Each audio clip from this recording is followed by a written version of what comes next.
Thank you, Mr. President. Less than a minute suspension. I just need my glasses. It's okay, we can wait. Thank you, Mr. President. I'll proceed to just read it. Yes, Mr. President. Okay, thank you. On page 1, line 11, after the word institutions, insert a new paragraph which reads as follows. In pursuit of a forward-looking, resilient, and future-ready governance framework, the state shall apply futures thinking and anticipatory governance in the design, implementation, and continuous enhancement of digital budget disclosure systems. This approach ensures adaptability to emerging technologies, long-term risk, evolving public needs, and potential societal impacts. We submit, Mr. President. Accepted, Mr. President. Accepted, sponsor says accepted. No, any objection? Hearing none, adopted. Any more on page 1? Actually, Mr. President, I apologize. I have an earlier amendment, but also on page 1. Anterior amendment. Anterior amendment, Mr. President. All right. Page 1, line 4, after the word shall, replace the word safeguard to maintain. We submit, Mr. President. Maintain. So it will What? read, the state shall maintain. What does the sponsor say? Accepted, Mr. President. Any objection? Thank you. Hearing none, adopted. Still on page 1? Actually, that's my only amendment on this measure, Mr. President. My other Ah, amendments okay. are on this other measure. Thank All you. right. Any amendments on page 2? No amendments on page 2, page 3? Any amendments on page 3? Any amendments on page 4? Amendments on page 5? Page 5, Mr. President. All right. On Proceed. page 5, line 10, Line 10. spell out OSBP as online submission of budget proposals. So moved, Mr. President. Any objection? Hearing none, adopted. On page 5, line 20, Mr. President, after the word amendments, insert the phrase with identified proponents. So moved, Mr. President. Any objection? Hearing none, adopted.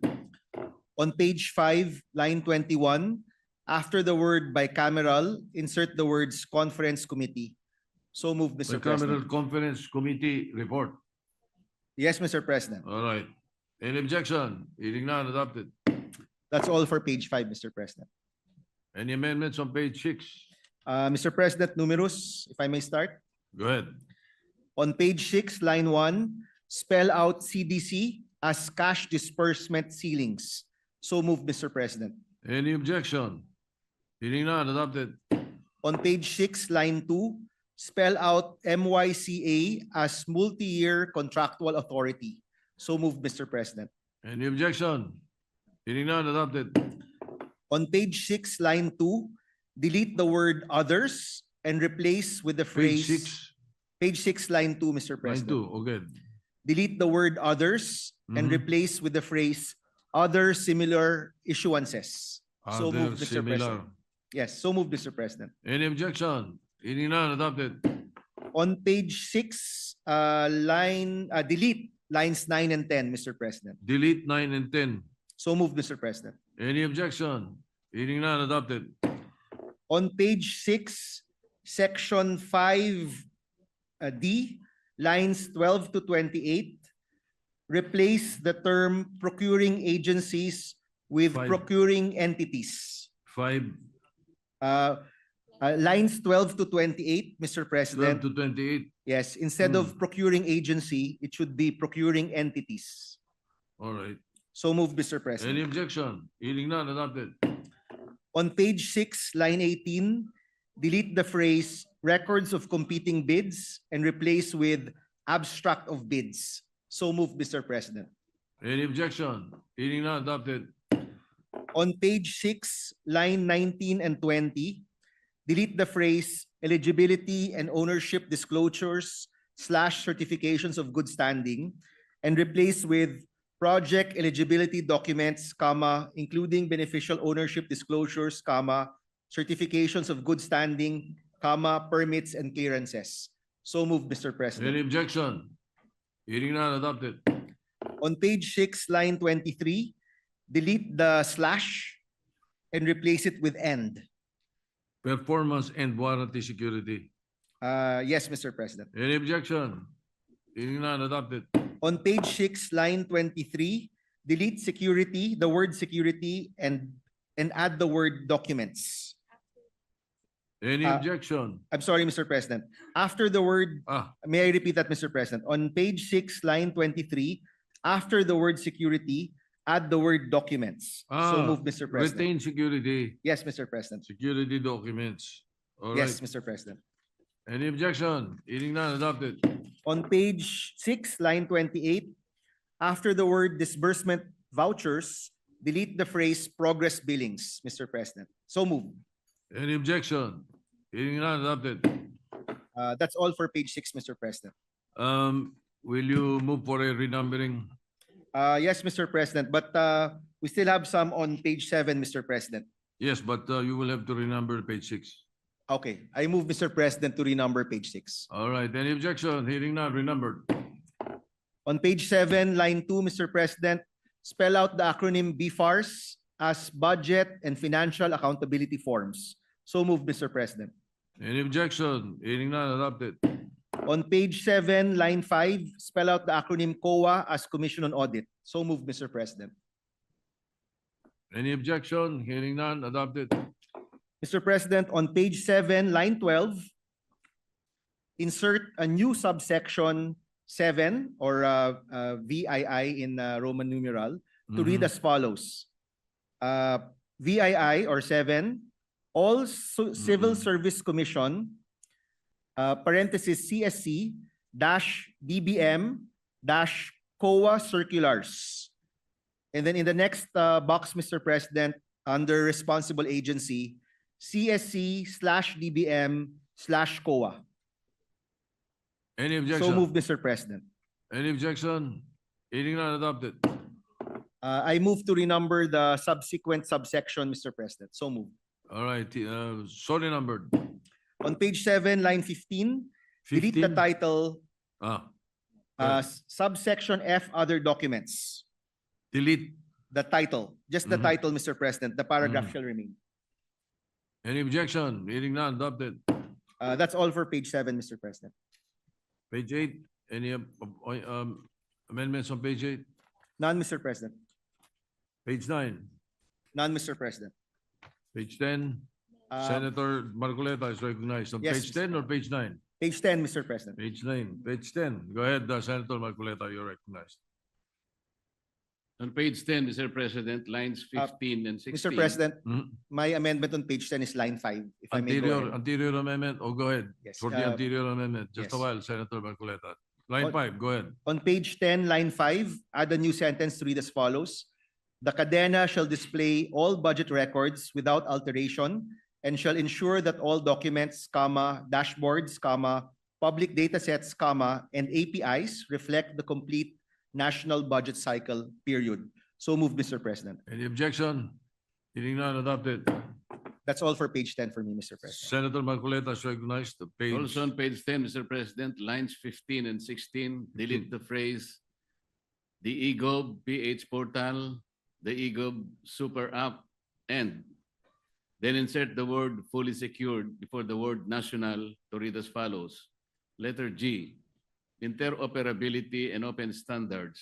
The Cadena shall adopt open source, technology neutral frameworks and ensure compatibility with existing and future government information systems.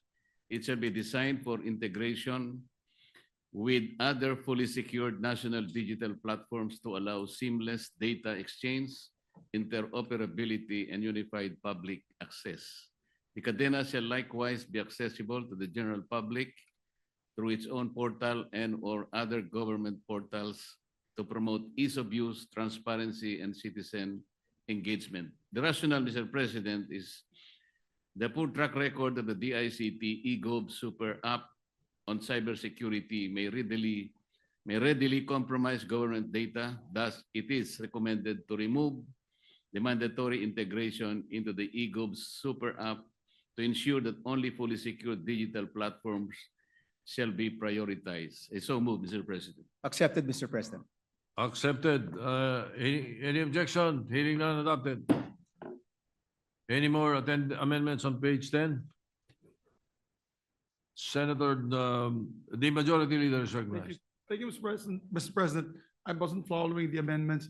We'd like to ask the author, during our discussion in the LEDAC, Senator Bam, during the discussion in the LEDAC, we just want to make sure that sensitive information on intelligence, military hardware, and the like would not be presented out in public for our friends from Other Other countries. countries. There's a provision, Mr. President, on There is. exemptions for national security. Fantastic. Thank you, All Mr. right. President. I just wanted All to know that in light of what's going on also in Thailand and Cambodia, can you imagine Yeah. our neighbors in Thailand and Cambodia are at it Mhm. again? So we just want to make sure that we have some security in place, Mr. President, Okay. especially national security issues. Thank you. Any more amendments on page 10? We move to page 11. Any move? Page 11, Mr. President. Yes, Senator Aquino, you may proceed. On page 11, line 6, after the word information, insert the word and communications. So moved, Mr. President. Any objection? Hearing none, adopted. Any more on page 11? No more? None, Mr. President. We move to page 12. Amendments on page 12. None, Mr. President. Page 13. Amendments on page 13. None, Mr. President. Page 14. None, Page 15. none, Page 16. Senator Marcoleta is recognized. On page 16, Mr. President, line 4, section 15 on evidentiary value of Cadena records. Delete the phrase without further proof of authenticity between the words proceedings and provided. accepted. Delete it. And further delete the second paragraph from lines 9 to 11. The provision will now read as follows. Section 15, evidentiary value of Cadena records. All records, data, and transactions stored in Cadena shall be considered prima facie evidence of the facts stated therein and shall be admissible in all judicial, quasi-judicial, and administrative proceedings, provided that the record A bears a digital timestamp, B is cryptographically signed or verified through the digital portal, and C has not been altered without authorization as verified by Cadena's integrity controls. The rationale, Mr. President, the deleted portions are believed to undermine the current judicial processes behind evidence gathering and preservation. Without further proof or authenticity, the evidence can be subject to abuse through digital evidence fabrication that can be made through AI by either outsiders or insiders. I so move, Mr. President. Accepted, What the Mr. sponsor President. said. Yeah, accepted. Yes. Accepted. Any objection? Hearing none, adopted.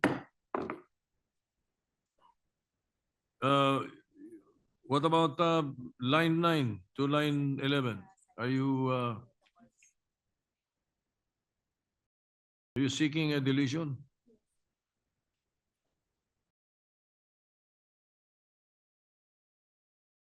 Yes. Can you review? Huh? You're deleting this? I would like to entertain a motion. Yes, I I said cannot, the I second cannot paragraph delete it motu proprio. from 9 to 11, Mr. President, Delete. to be deleted, Mr. President. All right, what does sponsor say? Accepted, Mr. President. All right, any objection? Hearing none, adopted.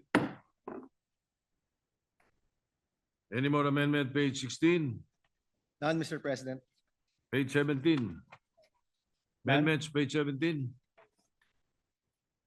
18? Mr. President, 18? mine is on line 16, Mr. President. On page 18, line 16, after the Okay, word page and, 16. insert the words Committee on Information and Communications Technology of. After the word end, there are two ends on line 16. That's the last one, Mr. The President. last end. Yes. All right. So it shall read, the Committee on Science and Technology of the Senate and Committee on Information and Communications Technology of the House. So Ah, moved, Mr. okay. President. All right. Any objection? Hearing none, adopted. Senator Marcoleta. Page 18. Senator Marcoleta is recognized. On page 18, from lines 24 to 26, section 22, Mr. President, delete the first sentence starting from Article D in line 24 and ending with programs in line 26 and replace with a new sentence to read as follows. Section 22, appropriations. To guarantee the implementation of the provisions of this act, a line item for digital governance and transparency programs shall be included in the general appropriations of the DICT. Subsequent funding requirements shall be included in the annual General Appropriations Act. The rationale, this is to ensure that the system is well-funded, secure, robust, and scalable. Cadena being a data infrastructure from transparency and accountability may be left to be underfunded. Before I ask the sponsor, if you accept, will you retain the ICT or you would like to spell out Department of Information and Communications Technology? We can We spell can out, spell out, Mr. President. Spell out. All right. What does the sponsor say? accepted, Mr. President. Any objection? Hearing none, adopted. And lastly, Mr. President, this representation would like to be a co-author of this proposed measure. Thank you. Gladly, Mr. President. All right, Senator Dante Marcoleta is made a co-author of the said measure. So we proceed with the page, no more on page 18, No more, Mr. page President. 19. No amendments on page 19? Where is the line that the majority leader is asking for? Mr. President, it's on page 8, section 5, Page 8, section 5, line 11 to 12. It reads as such: the disclosure requirement under this act shall not apply to specific data fields within documents whose publication would compromise national defense or security, or violate Republic Act 10173 or the Data Privacy Act of 2012, and so on, Mr. President. okay, okay. It is spelled out, Yes. Mr. President. Very good. Any other amendment? No other amendments, Majority Leader. I would like to entertain a motion to close the period of amendments. Yes, Mr. President, with that, we move to close the period of amendments, Mr. President. Any objection? Hearing none, period of amendments closed. Second reading? Third reading? Mr. President, good news. Since we Hmm. closed the period of amendments, Mr. President, we can proceed to second reading approval.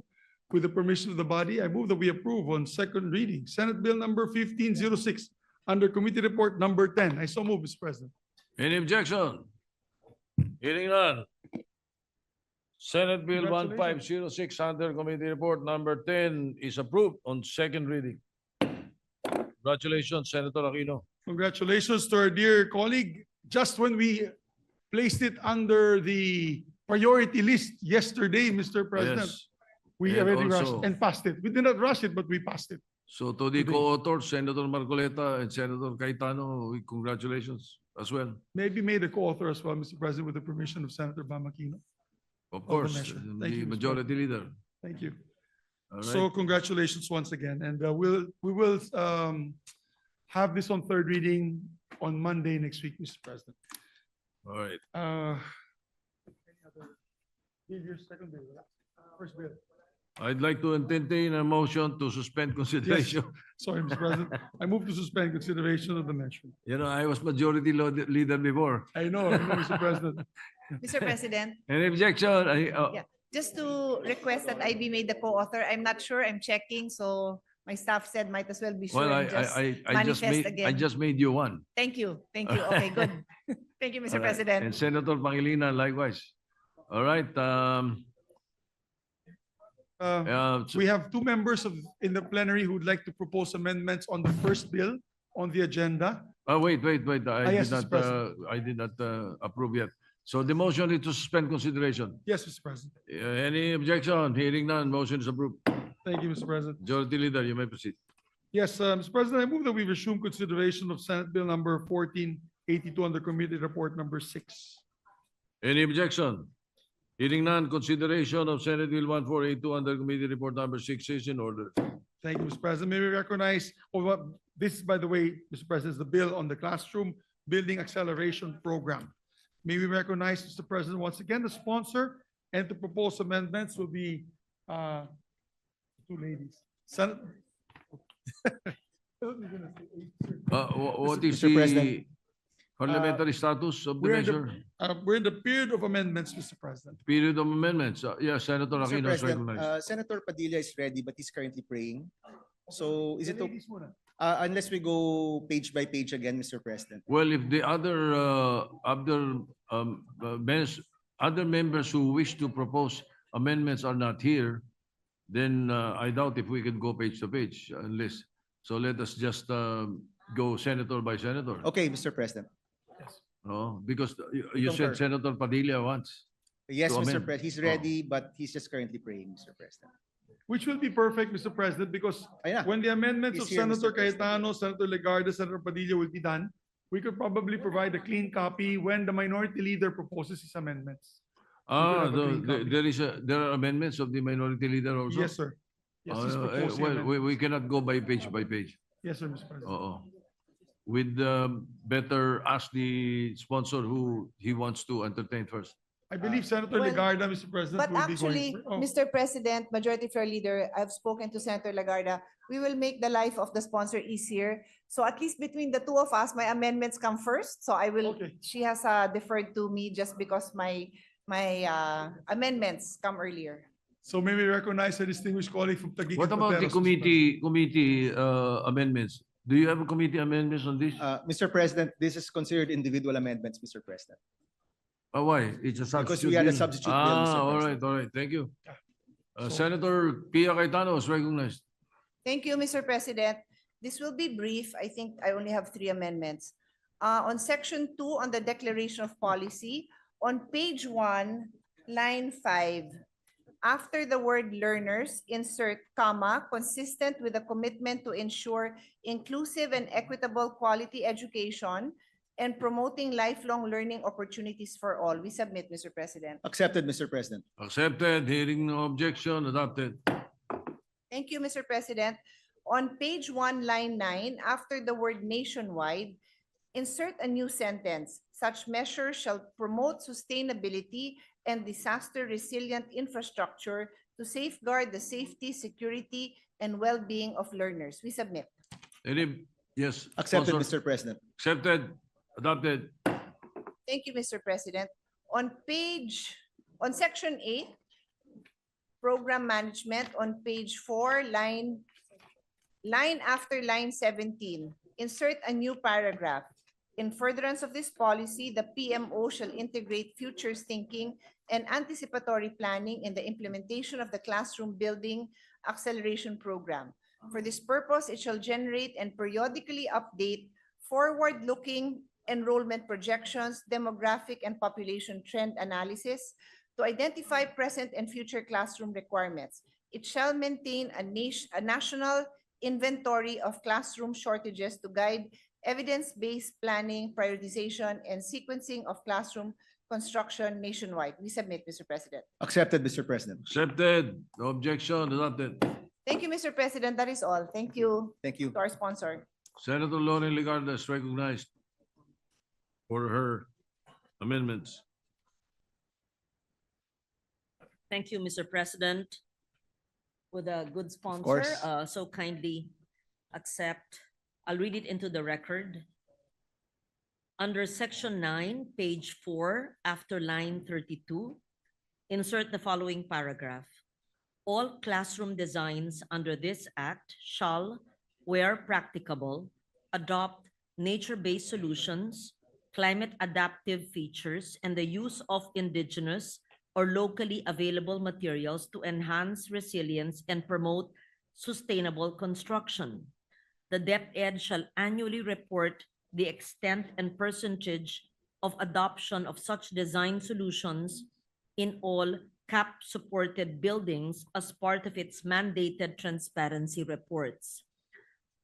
Full compliance with Republic Act 9003 or the Ecological Solid Waste Management Act shall likewise be required, including waste segregation at source, the use of environmentally acceptable materials, and the utilization of a material recovery facility established under Section 32 of said Act for the proper sorting, segregation, composting, and recycling of school-generated waste.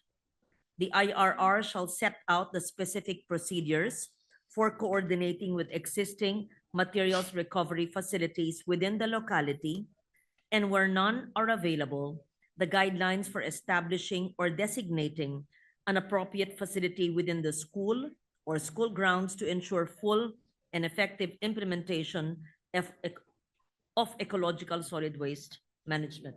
It's a bit long, but this is a, Did you have a copy of that, Senator Aquino? Yes, Mr. President. it was And what- actually, What does, it was actually pre-approved by the good sponsor. I just wanted to put it on record, Mr. yes, President. of course. What did the sponsor say? Of course, we accept, Mr. President. Any objection? Hearing none, adopted. I'm grateful to the sponsor and I congratulate him for this measure. Thank you. Thank you very much. Any other amendments? Senator Robin Padilla is recognized. Maraming salamat po, Ginoong Pangulo. Para po sa ating bayani ng edukasyon, ito po yung aking mga amendment. On Section 6, Section eligibility of proponent. 6. Anong page po yan? Page 3, line 25, Okay. after the number 1991 and a period, Mhm. insert a new paragraph to read as follows. Classrooms built under this act shall be considered as zones of peace. The DepEd shall ensure that these classrooms remain as a peaceful and conducive environment to effective learning and teaching. So move, Mr. President. What does the Accepted. sponsor say? Accepted, Mr. President. Accepted. Any objection? Senator Cayetano is recognized. Of course, I support such a worthy amendment. I do have a legislative query. This amendment would technically apply to the classrooms built under the acceleration program. So paano yung ibang classrooms na hindi kasama dito? And you cannot apply it to them because this is a very specific bill. So I don't know how to Phrase. resolve that because it's a great amendment, but I'm not sure if this is the proper place. And I do know that there is a policy, if I'm not mistaken, a United Nations policy that makes schools zones of peace, no? So yun lang. And maybe we can ask Well, the The experts. way it sounds, it's forward-looking. Yun nga po. So what happens? So parang na-exclude mo yung mga existing schools. So doon sila pupunta, doon sila gegera. Kasi the idea behind this concept is that you cannot conduct acts of violence there. Like, you know, children are safe there, and perhaps the proponent can expound if he'd like. And we want that to be the case for all schools, not just for the schools that will be covered in this bill, Mr. President. Yeah, Mr. President, may I make a Yes, Senator Aquino. suggestion? Maybe, Mr. President, instead of classrooms built under this act, we can say all classrooms shall be considered as zones of peace. But then let's also ask the expert, because that may no longer be germane to the subject matter, because this is forward thinking, this is forward looking on the constructions of new classrooms. I don't know if you can insert a provision that applies. So I don't know. Even though I'm a lawyer, I would like to get the expert opinion on this. Kasi we love the proposal, but we want to do it properly, Mr. President. Thank you. Ginoong Pangulo, opo, maaari po bang makapaglahad Okay, lang? sige po. Senator Padilla. Ito pong amendment na ito ay nabuo sapagkat marami pong pagkukulang na classroom sa BARM. Yun po ang tinakbo ng ating pag-uusap at yun po ang pinanggalingan ng mungkahi nito na napatunayan naman po bilang tayo po ay nakipag-coordinate at sumama po sa hearing nitong nung isinagawa po ang hearing ng patungkol po dito sa Classroom Building Acceleration Program, nakita po natin na napakababa po ng eskwelahan namin sa BARM. At kaya po namin naisip ito sapagkat kung ano po yung gagawin ng mga paaralan doon ay iuna na po natin na ipagbawal na muna ang mga Madalas po kasi ginagamit ang eskwelahan doon kung saan po nilalagay ang mga military. Cannons po 105, howitzer. Kaya po natin ito inilagak dito. Ngayon, kung nais po natin baguhin yung buong sitwasyon nito, gumawa po tayo ng panibagong batas na sakop lahat. Pero sa ngayon po siguro, dahil nandito na po tayo, wala pong dahilan para hindi natin ilagay ito. Mr. President, to clarify, I think Senator Cayetano is supporting the amendment and wants to expand the coverage na lahat ng classroom will be zone of peace. Hindi lang yung mabubuo from the cap, no, from this bill. So hindi naman po nagkakataliwas. The question Yes, is that is really that is the way I understand the Yes. point of Senator Cayetano. She is wondering what we can do with the other classrooms that have already been built and that the proposal is forward-looking. Sinasabi nga, pero what do we do with the rest? So, Senator Risa Ontiveros is recognized. Salamat, Mr. President. In support of the line of discussion between the good sponsor and the gentleman and the lady, ulitin ko lang po yung nabanggit ko sa good sponsor at sa gentleman from BARM and Camarines Norte, yung binanggit ko nung period of interpellation na in fact, adopted na previously ng Department of Education yung schools as zones of peace na global initiative at framework. So kung useful po yon sa sponsor and to the colleagues, pwede naman pong i-work into yon sa language ng bill. Salamat, Mr. President, at sa lahat po ng colleagues. Mr. President, may I ask for a 1-minute suspension? Yes, as a matter of fact, while we suspend, will you check whether that should be on section 6 or it should be on section 9?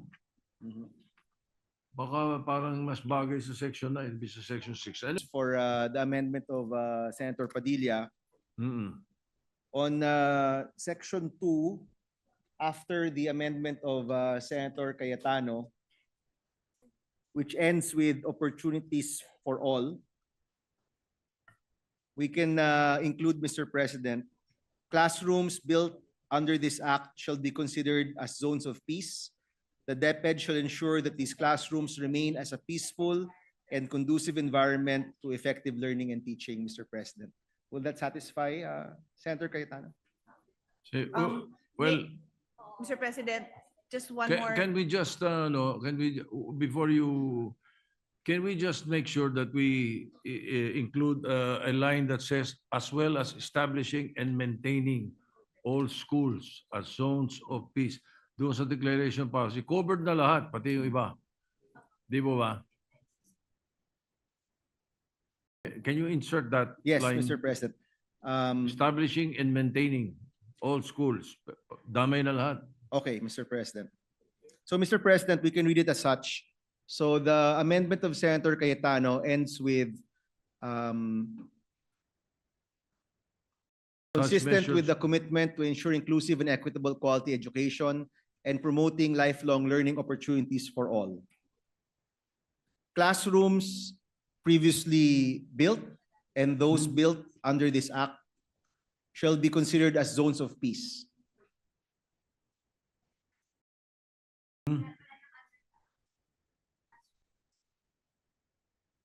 Pwedeng wala na yung Classrooms lang. under this Okay. act. Classrooms shall be Basta considered diretso as mo na, zones of classrooms. peace. Oh. Okay. Sige, Mr. President, ganito na lang po. Classrooms shall be considered as zones of peace. The DepEd shall ensure that these classrooms remain as a peaceful and conducive environment to effective learning and teaching. Yun. Okay. So move, And Mr. the President. place you're placing it is on after line 9. Yes, Mr. All President. right.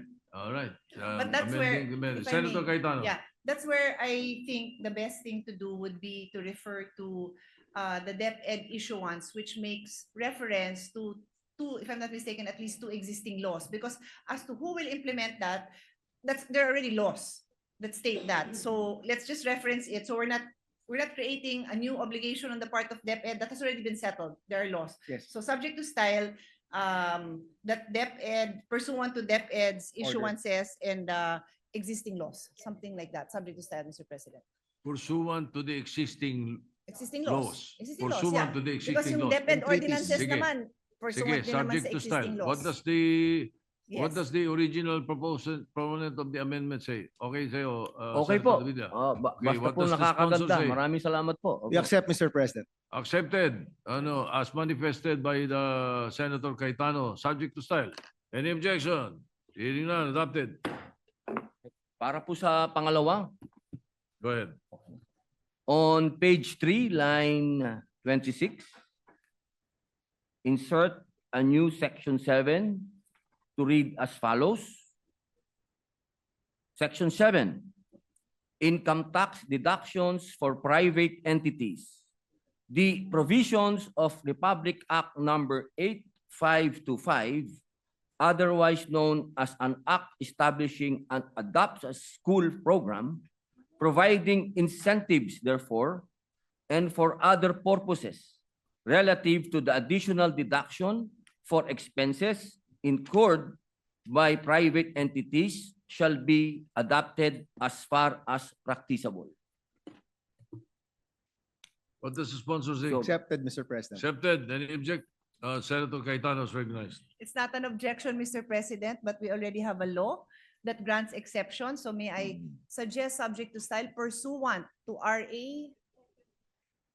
8525, which is precisely on adopt a school incentives, Mr. President. That was mentioned, Mr. President, in It was the, mentioned now? Apo. yes, Hindi ko po narinig. Okay, thank you. Apo. The specific law. yes. Apo. Okay, thank you, Mr. President. Any objection?